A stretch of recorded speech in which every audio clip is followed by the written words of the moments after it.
Assalamualaikum warahmatullahi wabarakatuh. Selamat pagi anak-anak semuanya. Semoga dalam keadaan sehat selalu. Kembali di mata pelajaran simulasi dan komunikasi digital. Pada pertemuan kali ini, kita akan membahas materi tentang sistematika penulisan algoritma.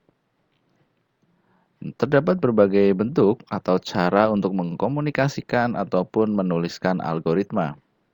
Di antaranya yang pertama menggunakan bagan alir atau istilahnya itu flowchart. Yang kedua menggunakan pseudocode dan yang ketiga menggunakan bahasa alami atau bahasa yang biasa kita pakai sehari-hari. Dari ketiga bentuk cara untuk menuliskan algoritma, bentuk algoritma yang mudah dibaca itu adalah jika kita menggunakan bagan alir atau menggunakan flowchart. Kita masuk ke yang pertama, yaitu menggunakan bahasa alami atau istilahnya natural language. Itu adalah penulisan algoritma seperti bahasa sehari-hari yang kita gunakan. Nah, penulisan ini dilakukan dengan cara menuliskan instruksi-instruksi yang harus dilaksanakan dalam bentuk untaian kalimat deskriptif dengan menggunakan bahasa yang jelas. Jadi di sini memakai bahasa yang biasa kita pakai. Apakah itu bahasa Indonesia atau bahasa Inggris atau bahasa yang lainnya. Di mana di situ dengan kalimat yang deskriptif. Sebagai contoh, algoritma untuk kita bisa berbelanja ke toko swalayan. Nah, untuk untaian kalimatnya, berarti pertama kita masuk ke toko swalayan, kemudian memilih barang yang akan dibeli. Nah, selanjutnya melakukan proses pembayaran di kasir. Dan yang terakhir membawa barang belanjaan pulang. Nah, itu sebagai contoh untuk penulisan algoritma dengan menggunakan bahasa alami. Jadi di situ beberapa kalimat-kalimat deskriptif disusun untuk menyelesaikan suatu permasalahan, yaitu salah satu contohnya adalah belanja ke toko swalayan. Ada banyak contoh yang lainnya bisa kalian cari ataupun bisa kalian simpulkan nantinya ketika kita menggunakan bahasa alami untuk penulisan algoritma. Yang kedua, menggunakan pseudocode, yaitu merupakan penyusunan dan penulisan logika dalam bentuk notasi kode yang mirip dengan bahasa pemrograman tertentu. Tetapi itu tidak mewakili bahasa pemrograman yang akan digunakan. Jadi hanya mirip saja. Penulisannya seperti bahasa pemrograman tertentu. Sebagai contoh, pseudocode menjumlahkan 2 angka.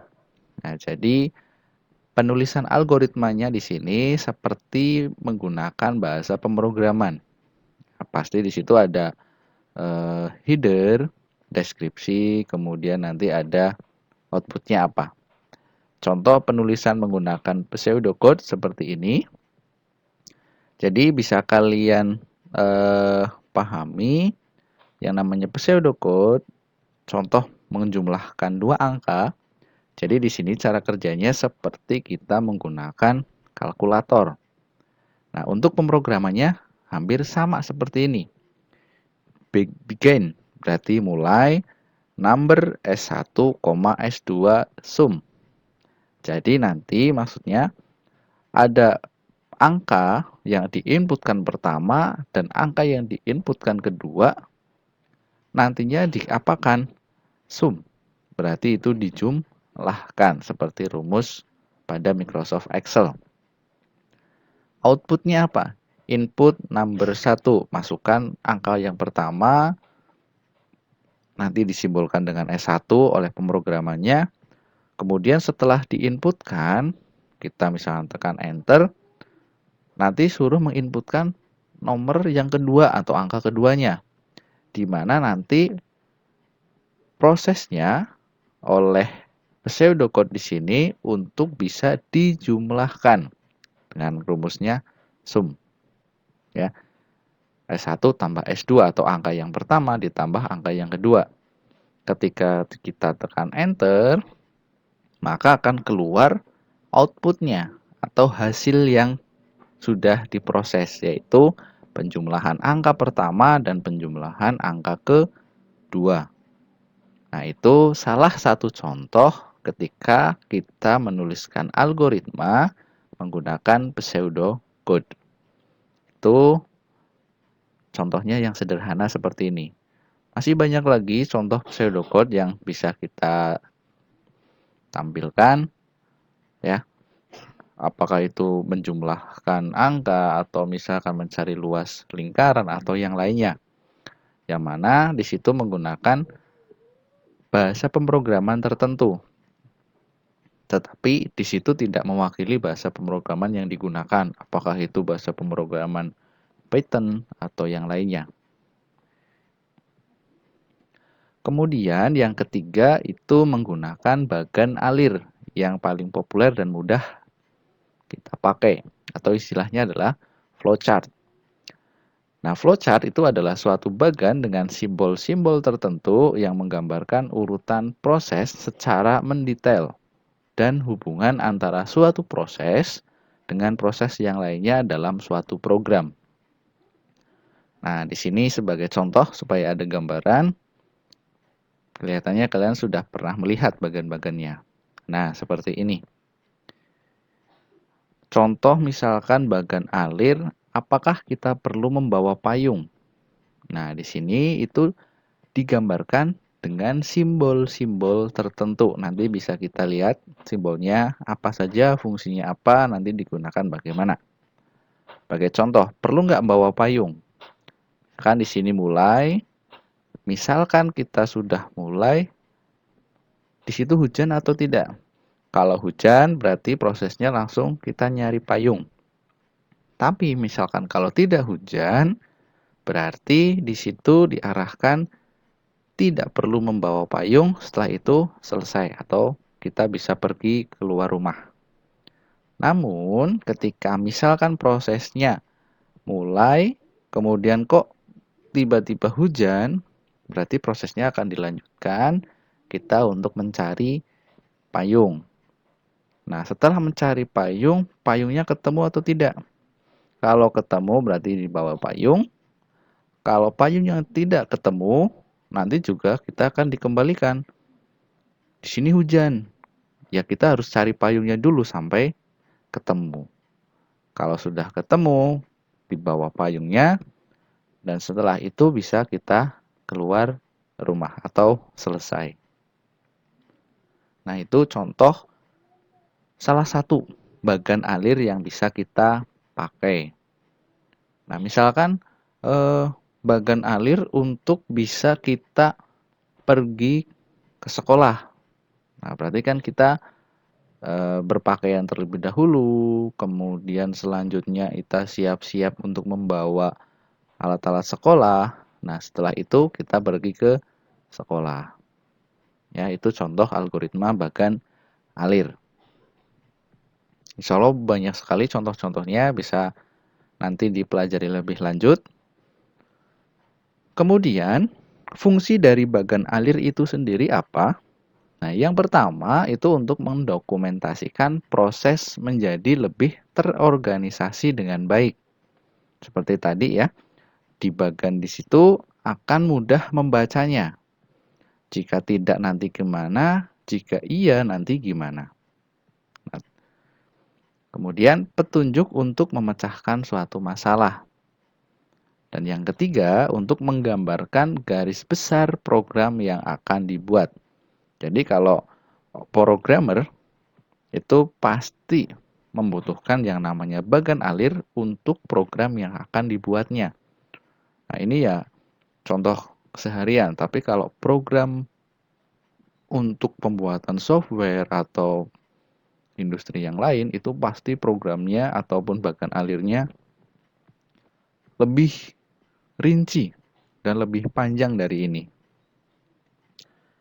Dan yang selanjutnya, untuk merancang navigasi pengguna pada tampilan aplikasi yang akan dibuat atau istilahnya user interface-nya. juga menggunakan bagan alir. Dan yang kelima, mengomunikasikan hal-hal yang prosedural. Ketika nanti perlu detail, orang akan lebih mudah memahami dengan menggunakan bagan alir untuk proses-proses bagaimana untuk penyelesaian dari masalah itu. Nah, itu merupakan fungsi dari penggunaan bagan alir. Selanjutnya ada jenis bagan alir. Nah, di situ ada beberapa macam. Yang pertama ada sistem flowchart, yang kedua ada program flowchart, dan yang ketiga ada dokumen flowchart. Keempat ada schematic flowchart, dan yang kelima ada proses flowchart. Nah, untuk detailnya saya sudah sediakan pada materi yang bisa kalian download untuk keterangan dari kelima jenis bagan alir tersebut. Silahkan nanti bisa dibaca. Kemudian simbol-simbol flowchart. Nah, seperti yang tadi sudah kalian lihat, ketika kita membuat yang namanya bagan alir, ada mulai, kemudian ada prosesnya, kemudian ada selesai. Nah, di situ kita menggunakan simbol-simbol yang tidak sembarangan, dan di situ memang ada fungsi-fungsinya. Misalkan mulai pakai apa, proses pakai apa, jika misalkan ada pengulangan itu pakai apa, ya. Itu simbol-simbol flowchart. Yang pertama, ada simbol penghubung alur atau istilahnya flow direction symbol. Yang kedua ada simbol proses, dan yang ketiga ada simbol input dan juga outputnya. Oke, kita masuk ke simbol penghubung alur. Nah, di situ pada bagian alir ada beberapa simbol. Contohnya yang pertama untuk simbol penghubung, itu pasti ada anak panah ya, atau simbol arus. Fungsinya untuk menjelaskan jalannya arus suatu proses.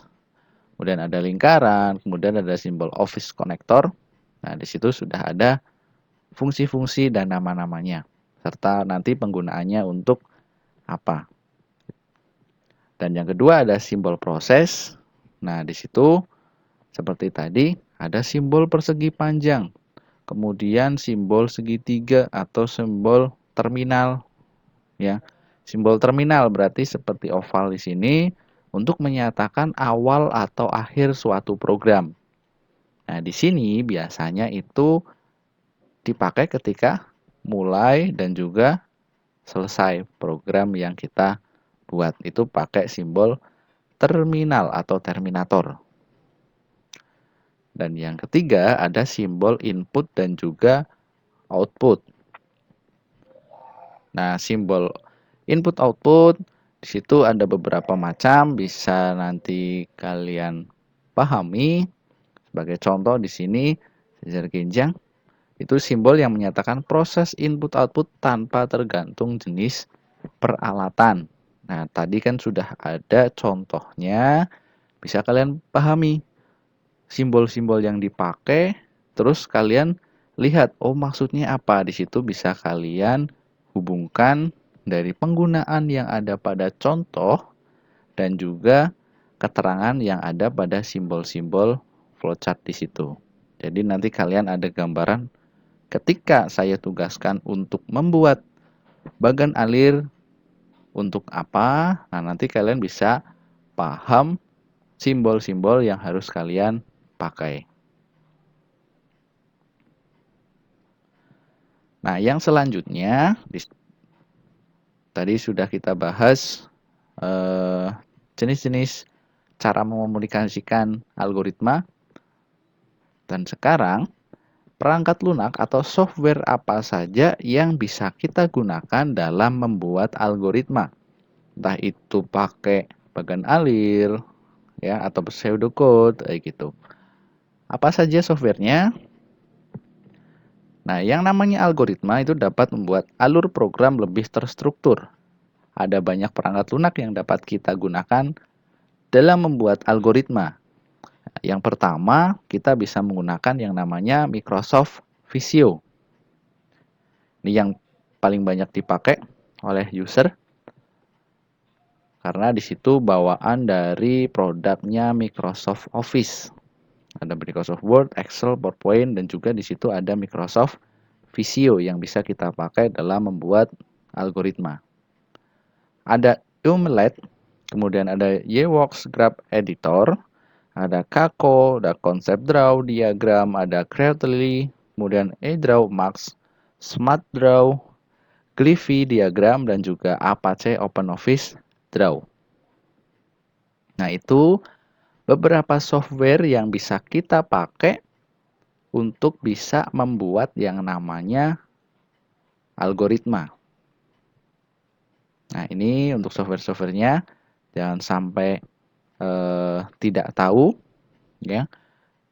Tidak hanya Microsoft Visio dan juga Omelette, tapi masih banyak lagi. Oke, untuk materi sistematika penulisan algoritma sampai di sini dulu. Jangan lupa untuk download materinya dan juga bisa dipelajari lebih lanjut. Ketika ada yang kesulitan atau misalkan ada yang perlu ditanyakan, bisa langsung hubungi saya, maupun kalian bisa manfaatkan internet dalam menambah pengetahuan dan juga referensi belajar kalian. Saya akhiri pada pertemuan kali ini. Wassalamualaikum warahmatullahi wabarakatuh.